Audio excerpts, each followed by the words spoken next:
Hello friends, welcome to EPG Pathshala. I am Poonam Chawla, an assistant professor with Maharaja Agrasen Institute of Management Studies in Rohini.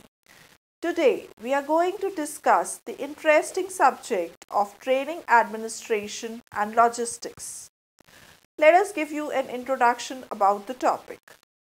Training is defined as any planned activity which is used to transfer or modify knowledge, skills, and attitudes through learning experiences.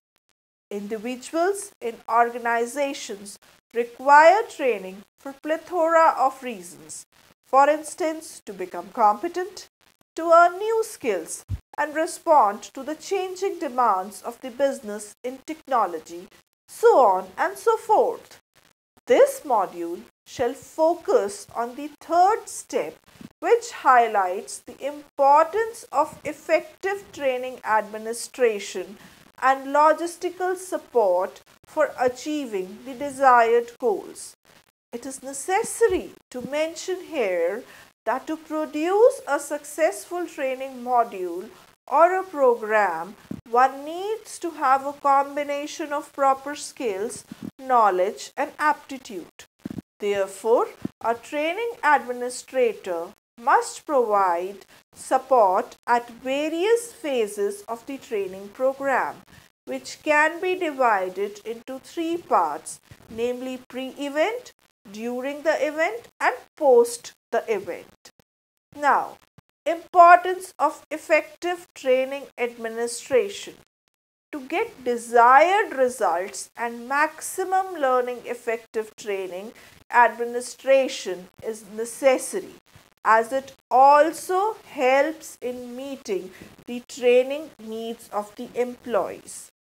The various steps in training administration are identification of training needs, trainees, duration of the training, training methods and materials used, finalizing the budget, identification of the location, resources, and finalization of the training plan.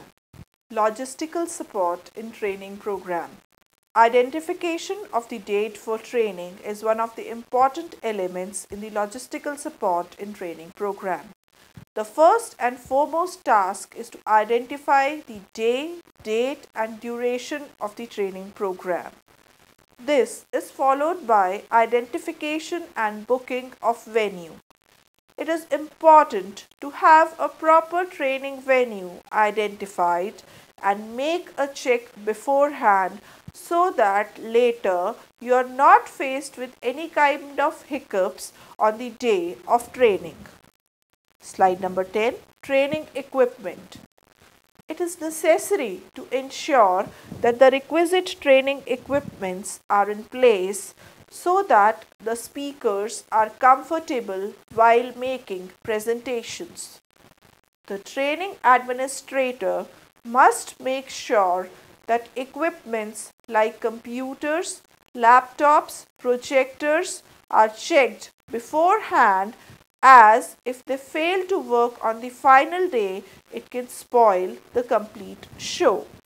Identifying and confirming speakers. The trainers who have been identified must be communicated in written about their sessions, and written confirmation from trainers coming from outside the organization should be obtained. Developing a draft program for training. A draft for the training program mentioning the topics to be covered with the duration of the session and the name of the speaker should be mentioned. Advertising the program. It is very necessary that an organization must advertise its program. If the training program is for a certain section of people and the trainees have been identified, however, then there is no need to advertise the program, as the right people whose knowledge gap is there has been identified. But if no such activity has been done, it is always good to advertise your program. Registration and confirmation of participants. The participants must be informed about the registration process. Registration forms should be duly attached with the brochures of training, and final day and date of registration must be clearly mentioned in the form so that the participants can fulfill all the formalities required for registration. Arrangement for food. The catering arrangements are adequate and should take care of the needs of everyone's requirement at large, and this is very necessary for a successful training program. The decision to serve lunch in the training room or to have a separate dining area, sitting arrangement during the lunch, or will it be a buffet are many of the questions that need to be answered when the trainer or the training administrator is making suitable catering arrangements. Development of feedback form. The training process is not complete until the training is not evaluated. Proper feedback form at judging the training on various parameters is necessary, as it will facilitate to look back at the complete exercise and do improvements if required. Production of certificates. At the completion of the training program, it is necessary to provide certification. Therefore, it is necessary that these certificates are printed before the event so that they can be handed over to the participants once the session is complete.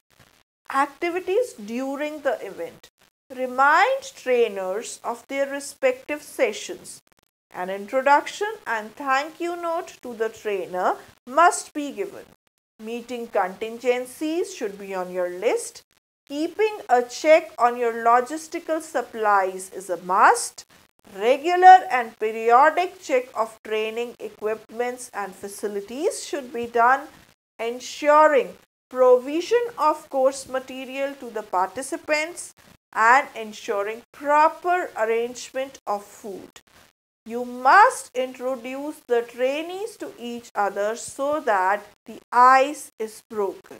Now we shall discuss the seating arrangement in training. There are various types of seating arrangements like theatre style, classroom style, U-shape style, hollow square style and conference style. Theatre style of seating. This style of seating is the most simple style and focuses on the seating which is usually in a theatre or cinema hall. The benefits of such a seating arrangement is that all the seating is facing in the forward direction in the function room. Maximum seating can be achieved through this arrangement. However, it closes the participants and they have to push the other audience while making any movement in the room. No provision or minimal provision can be made for notes taking and consumption of plated food in theatre style. A pictorial representation of theatre style is given in the next slide. Classroom style. This kind of seating is usually found in school or lecture halls with chairs and trestle tables which are arranged in successive straight rows. The seats face towards the front of the function room, and due to the presence of trestle tables, notes taking and consumption of plated food is easy. Participants in this kind of system are closed in, thus making the entry and exit very disturbing and difficult. The seating is also reduced due to trestle tables. Interaction between the participants is hindered as they are not facing each other. A pictorial representation of the classroom style is given in the next slide. Now we shall discuss the herringbone structure. Herringbone structure is another variant of classroom style. In this style, each consecutive row is angled inwards and the same arrangement can just be seen in the slide. U-shape. This U-shape style is in the shape of alphabet U and the tables and chairs are arranged in an open-ended alignment and the audience are facing inwards. The benefits of such a seating arrangement are that it allows for a focal point and allows the trainer to be accessible and accessed by each participant. In a U-shaped style, audience participation is enhanced as participants or the trainees are facing each other. The drawback of this method is that floor space is not properly utilized and considerable reduction in seating space, and many participants are side on to the presentation area and they are not facing the presentation area. The next seating style is horseshoe seating style. Horseshoe seating style is a variant of U-shape only seating arrangement. The difference in horseshoe is that it is devoid of tables, and since tables are missing, note taking and consumption of food becomes a difficult task. The next seating style is a hollow square seating style. Hollow square seating style is again a variant of U-shape, but there is no open end to it with all the audience facing inwards. It is clear in the diagram as we can see. The benefits of a such seating arrangement is that audience interaction is enhanced and all the members face each other and notes taking and consumption and of food and beverage is very easy. The next seating style is circular seating style. The circular seating arrangement is also the same like hollow square, but it is devoid of tables, leading to problems in notes taking and again consumption of food. Another seating style that is observed in training programs is the banquet or conference seating style. This style resembles a round table dinner with the participants around the circumference of the table and audience interaction is increased. However, in conference style, there are varied methods of seating and in some, there are chances that the participants may need to push past other participants to enter or exit the seating arrangement. There are certain activities post-event that must be taken care of. Training is an imperative activity for any organization. There is no denying the fact that it is a time-consuming and costly affair for the firm. Therefore, it is imminent that the effectiveness of a training program is determined. Once the event is over, it is the responsibility of the training supervisor to know and assess the amount of learning delivered through the training program. Characteristics of an effective training program. The subject matter of the training should be immediately narrowed down once the training needs have been identified, and the same must be in consonance with the job requirements. The training program should not be very rigidly designed and must provide ample scope for adjustment of individual differences amongst the individuals with regard to ability, learning capacity and aptitude. Trainees as well as the trainers should be very clear about the specific objectives of the program so that they are prepared to absorb maximum knowledge imparted through the program. Trainers must be qualified and experienced to undertake sessions so that visible change in trainees' performance can be observed later. Training program should be the right mix of theory and practical. It should not only help in adoption of practical knowledge, but it should also explain the basis and logic behind it through relevant theoretical explanations. Training program should have requisite support from the top management of the firm. Training program should be critically evaluated at the end so that meaningful suggestions can emerge to improvise the process. Let's put up a summary to this module.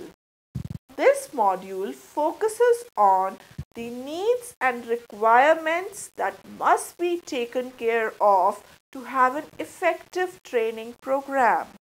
Proper logistical support is imminent for effective training delivery. This piece of writing discusses the importance of various seating arrangements like U-shape, theatre style, horseshoe for effective training delivery. To conclude this chapter, we also present a step-by-step approach in which training administration must be done to get feasible results. Thank you very much. I hope you understood the module well.